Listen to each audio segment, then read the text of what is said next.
भारत एक किस्म से दो जंग लड़ रहा है, एक तरफ कोविड तो दूसरी तरफ चाइना की फौज लद्दाख में हमें तंग कर रही है, घुसने की कोशिश कर रही है। तो आप जो है, आपकी सरकार जो है इन दोनों से जूझ रही है, इसलिए मैं सवाल पूछना चाहूँगी कि पहले तो कोविड के बारे में। मैं एक बात स्पष्ट कर दूं, दोनों जंग हम जीतेंगे और जनता को आश्वस्त करना चाहता हूं कि मोदी जी के नेतृत्व में दोनों जंग जीतेंगे। परंतु आज मैं सिर्फ कोविड और विशेषकर दिल्ली की कोविड की परिस्थिति के लिए बात करने के लिए आपके सामने हूं, क्योंकि विगत 2 सप्ताह में दिल्ली में बहुत सारे कदम उठाए गए हैं, कोऑर्डिनेशन भी बढ़ा है और धीरे धीरे स्थिति को हम सुधारने का प्रयास कर रहे हैं। मगर कुछ चीज़ें ऐसी हैं जो दिल्ली की जनता से साझा करना जरूरी है और जागरूकता की दृष्टि से भी ये जरूरी है और उनको जो करना है उसके लिए भी जरूरी। इसलिए आज विशेषकर दिल्ली के कोरोना वायरस की स्थिति पर, संक्रमण के फैलने की स्थिति पर और देश के कोरोना वायरस संक्रमण पर ही बात करेंगे, एक लिमिटेड सब्जेक्ट पर बात करेंगे। जी, दिल्ली के बारे में आप कह रहे थे तो मैं दिल्ली से ही सवाल करती हूँ कि दिल्ली की तुलना जो है वो वुहान से की जा रही है कि बेड नहीं है, टेस्टिंग नहीं है और जनता में एक रोष भी है, घबराहट भी है कि जो हॉस्पिटल्स हैं वो मना कर रहे हैं कुछ लोगों को लेने के लिए और अगर अंदर ले भी रहे हैं तो उनकी फीस बहुत ज़्यादा है। तो इसको निपटने के लिए क्या किया जा रहा है? देखिए, मैं थोड़े चरणबद्ध आपके सभी सवालों के जवाब दूंगा, मगर पहले मैं एक स्थिति स्पष्ट कर दूं कि लगभग जून के दूसरे सप्ताह में दिल्ली के उप मुख्यमंत्री मनीष सिसोदिया का एक बयान आया। सिसोदिया जी ने बताया कि भाई 31 जुलाई को दिल्ली में 5.5 लाख तक कोरोना के संक्रमित हो जाएंगे, ना जगह बचेगी ना बेड बचेंगे और एक प्रकार से स्थिति खराब होगी। इससे दिल्ली की जनता में बहुत सारा भय हुआ। उनका अनुमान जो था वो आंकड़ों के आधार पर थे, मैं वो अनुमान सच गलत उसमें जाना नहीं चाहता, परंतु एक भय की स्थिति पैदा हुई और कई लोग पलायन की भी सोचने लगे। एक दूसरा निर्णय आ गया कि दिल्ली के बाहर की व्यक्तियों को दिल्ली में इलाज नहीं कराया जाएगा। अब मैं आपको बताना चाहता हूं, मैं भी दिल्ली के बाहर का हूं, मैं भला कहां जाऊंगा अगर मुझे कुछ होता है तो। दिल्ली देश की राजधानी है, बहुत सारे राज्य के लोग यहां पर रहते, आते हैं, जाते हैं। आसपास के राज्यों से, जैसे उत्तराखंड से, उत्तर प्रदेश से, हरियाणा से, राजस्थान से ढेर सारे लोग यहाँ बसते हैं। ऐसा करना संभव नहीं था, तो वो निर्णय को केंद्र सरकार ने बदला और ये तय कर दिया कि हर एक व्यक्ति का इलाज हर एक अस्पताल में होगा। और उसके बाद में मैंने 14 तारीख को एक कोऑर्डिनेशन की मीटिंग बुलाई और जो आप बात कर रहे हैं वो सारे फैसले कोऑर्डिनेशन की मीटिंग में हमने करे।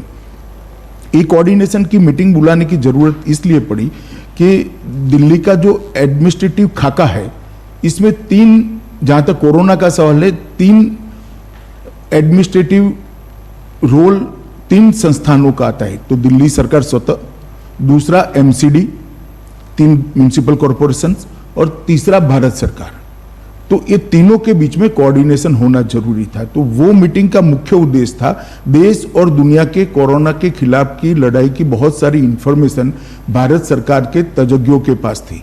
जैसे डॉक्टर पॉल है, नीति आयोग के मेंबर हैं, हमारे डॉक्टर भार्गव है, आईसीएमआर के हैं और एम्स के डायरेक्टर गुलेरिया जी हैं।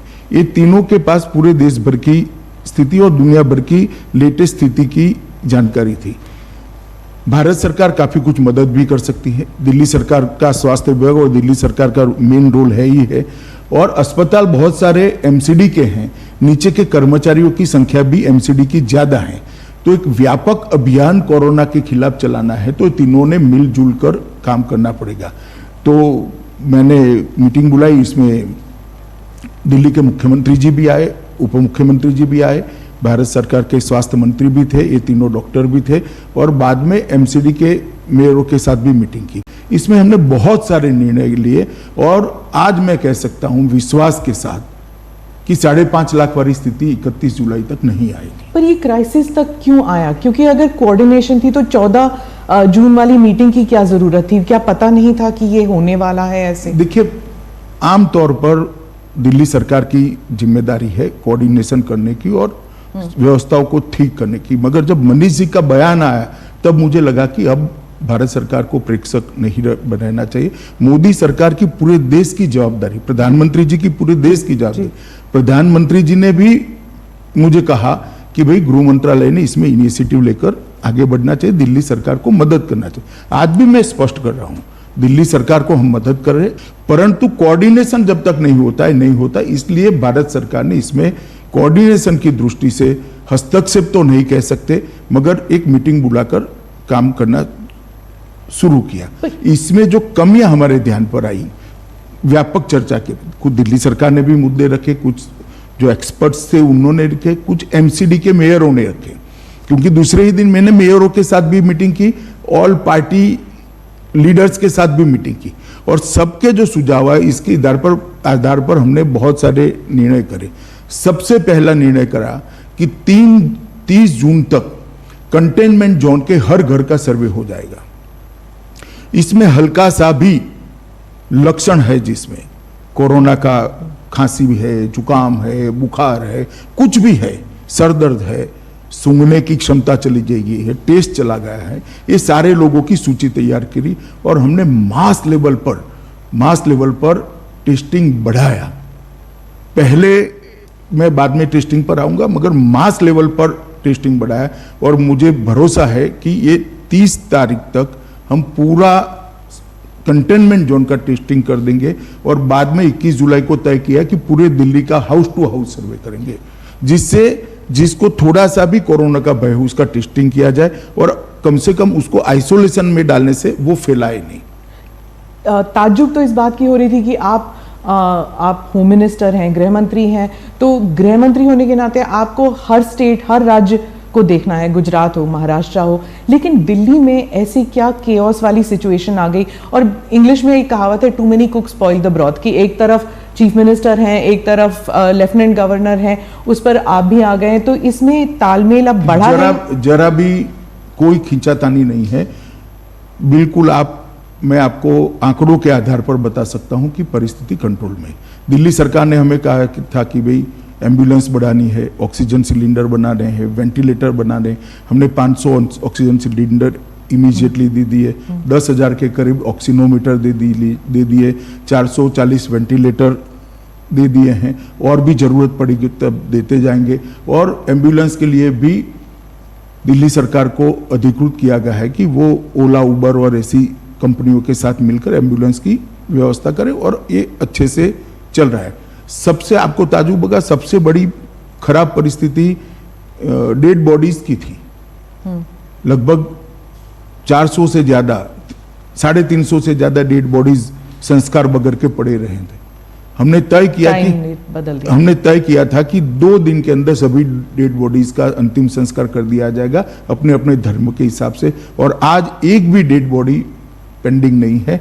और जिनका दुर्भाग्य से मृत्यु होता है उसका हमने तुरंत ही उसी दिन शाम तक संस्कार हो जाए, ऐसी व्यवस्था करी है और अच्छे से चल रही है। इसमें एमसीडी का बहुत बड़ा रोल है, दिल्ली सरकार का भी रोल है। दूसरी बहुत सारी कंप्लेंट्स आ रही थी स्मिता जी की, अस्पतालों की स्थिति ठीक नहीं, उनको गाइडेंस चाहिए, तो एम्स के टेलीफोनिक गाइडेंस की हमने व्यवस्था कर दी। अस्पताल से कोई भी व्यक्ति वो डेडिकेटेड नंबर पर फोन करता है तो एम्स के विशेषज्ञ वहां उपस्थित होते हैं। वो पेशेंट की हालत को टेलीफोनिकली जानकर वो डॉक्टर जो दिल्ली सरकार के अस्पताल का है इसको गाइड करते हैं और तुरंत ही सर्वश्रेष्ठ इलाज की दिशा में उसको हम आगे बढ़ाते हैं। और 3 टीमों का गठन कर दिया, जिसमें दिल्ली सरकार के भी डॉक्टर थे, भारत सरकार के भी एम्स के भी डॉक्टर थे और आईसीएमआर के भी विशेषज्ञ थे। उन्होंने सभी अस्पतालों का निरीक्षण कर स्थान पर जाकर जो कमियां थी उसको दूर करने के लिए कदम उठा लिए। आप कल्पना कर सकती है, हर वार्ड का सर्वे, हर वार्ड की सिस्टम को हमने ठीक करने का काम किया है और इसके लिए मानव संसाधन भी बढ़ाए हैं और कर्मचारियों को वित्तीय प्रोत्साहन देने के लिए भी दिल्ली सरकार ने अच्छा कदम उठाया है। मानव संसाधन की बात चल रही है, तो क्या ये अभी जैसे आपने 10,000 बेड्स का खोला है, 5,000 बेड्स, इन सब के लिए वेंटिलेटर्स और नर्सिंग स्टाफ, डॉक्टर्स, ये सब उपलब्ध हैं कि इनके लिए एडवर्टाइजिंग तो हमने देखे नहीं है, तो कहाँ से आएंगे इन देखिए ऐसा है, हमने सपोर्ट स्टाफ? मैं बताता हूँ आपको कहाँ से आएंगे। जो रिटायर्ड कर्मचारी थे उनकी पूरी लिस्ट बनाई गई है, एक कॉल सेंटर से उनका संपर्क किया गया है, उनको वापस लाने के लिए करा है, और बहुत सारे रिटायर्ड कर्मचारियों को लाए हैं। पैरामिलिट्री फोर्सेस के मेडिकल टीमों को लगाया गया, जैसे अभी एक 10,000 बेड का जो कोविड सेंटर बन रहा है, वहां पर पूरा आईटीबीपी लेगा।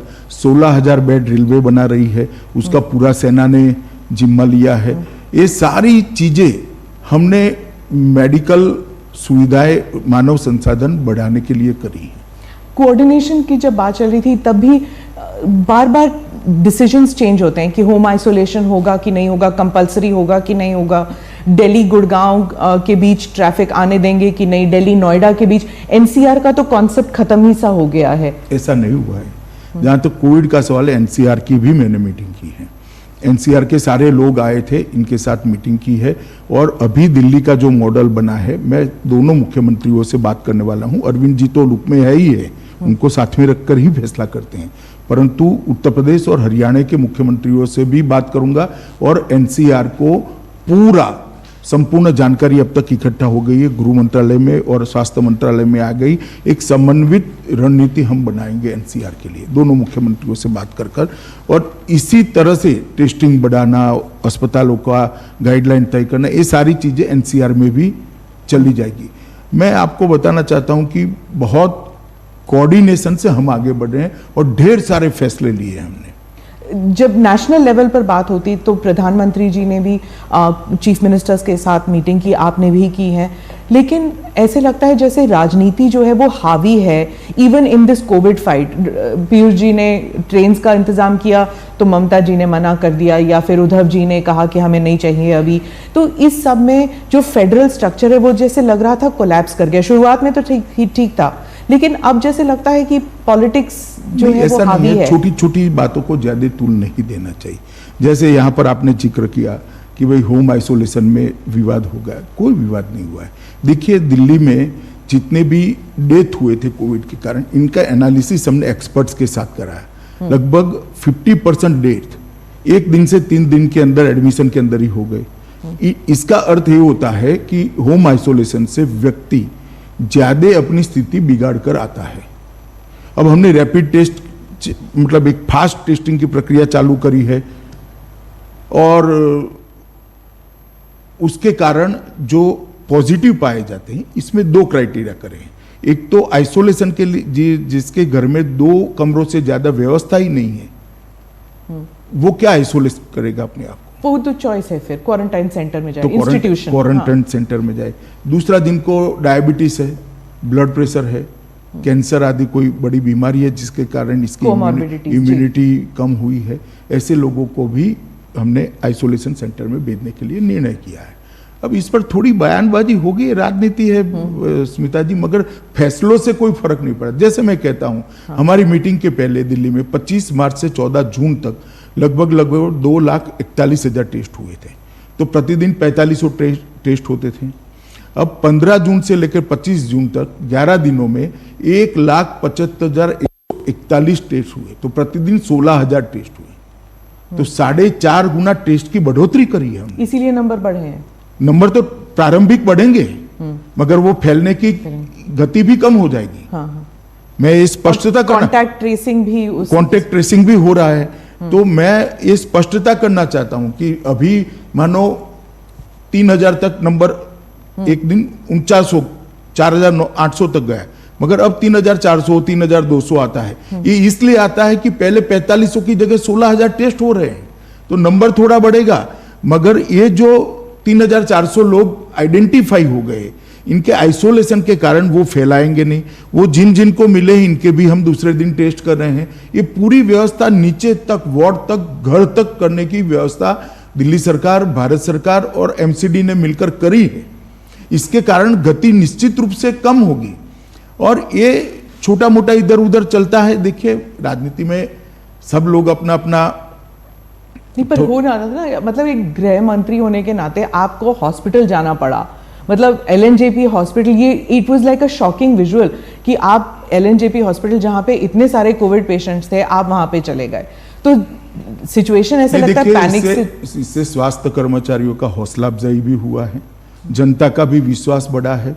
और इसके बाद हमने कुछ फैसले लिए, जैसे हर वार्ड में सीसीटीवी लगाया, तो अब हमें बाहर बैठकर मालूम पड़ता है कि स्टाफ है कि नहीं, चेकिंग ढंग से होती है या नहीं होती है, इनको खाना पीना ढंग से मिलता है नहीं मिलता है। और जब रसोई बंद हो जाती थी वहाँ पर, कोई रसोई खाना बनाने वाला कर्मचारी ही अगर संक्रमित हो गया तो बंद हो जाता था। तो हमने एक वैकल्पिक व्यवस्था करी, जिससे वैन से आते हैं। मैं वहाँ परिचारिकाओं को भी मिला, अपने नर्सिस बहनों को भी मिला, उनकी दिमागी मतलब लड़ रही है बहादुरी के साथ, फिर भी वो अपने आप को अकेला महसूस करती थी। तो साइको सोशल काउंसलिंग की भी शुरुआत हमने की। इसके कारण इनका भी हौसला बढ़ा है। डॉक्टरों के साथ बात करने से जमीनी दिक्कतें भी काम में आई। और ये सारों को, एम्स के डायरेक्टर भी मेरे साथ थे, ICMR के अध्यक्ष भी मेरे साथ थे, ये सब ने इसको अपनी टीमें जो विजिट में गई, ये सारी चीजें हर अस्पताल की चेक कर उसी मॉडल पर उसको सुधारने का हमने काम किया। एक बाहर बोर्ड लगा दिया गया, इलेक्ट्रॉनिक डिस्प्ले, और बेड का रियल टाइम स्टेटस हर घंटे वहाँ होता है, जिससे कोई मरीज को न बोल सके।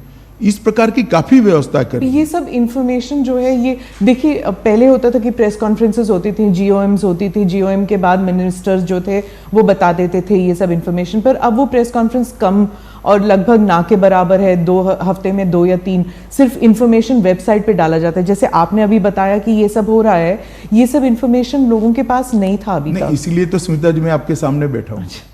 सर, दिल्ली सरकार ने कहा है कि अनऑफिशियली कह रहे हैं कि कम्युनिटी ट्रांसमिशन दिल्ली में हो चुकी है, लेकिन ये जो है ये ऑफिशियली सिर्फ सेंट्रल गवर्नमेंट कह सकती है। तो क्या ये सही है कि दिल्ली में कम्युनिटी ट्रांसमिशन हो चुका है कोविड का? देखिए, मैं कुछ भी छिपाना नहीं चाहता, और छिपाने से आगे का रास्ता भी संकरा होता है, खुलता नहीं है। मैंने इसकी 3 सबसे सीनियर अफसरों से बात करी है, डॉक्टर पॉल, ICMR के अध्यक्ष डॉक्टर भार्गव और डॉक्टर गुडेरिया से। अभी ये स्थिति दिल्ली में नहीं आई है। ऐसी स्थिति इसलिए दिखाई देती थी क्योंकि करे हुए टेस्टों में 30% पॉजिटिव आते थे, मगर वो इसलिए आते थे कि आप अंतिम समय में ही टेस्ट में ले जाते थे। अब जब हम 20,000 टेस्ट करने लगे तो ये स्थिति नहीं है। आप मेरी बात समझ रही हैं? जी। और जरा भी, और मैंने इसकी टेक्निकल चर्चा भी की है, और किसको कहा जाएगा ये भी चर्चा करिए। आज दिल्ली में ऐसी स्थिति नहीं है, घबराने की जरूरत नहीं है। नमस्कार, मैं हूं मानक गुप्ता। अगर आपको हमारा ये वीडियो पसंद आया हो तो इसे लाइक और शेयर जरूर करें, और हां, हमें सब्सक्राइब और फॉलो करना ना भूलें, ताकि आप देश और दुनिया की कोई खबर मिस ना करें। तो जुड़े रहिए हमारे साथ और देखते रहिए News 24।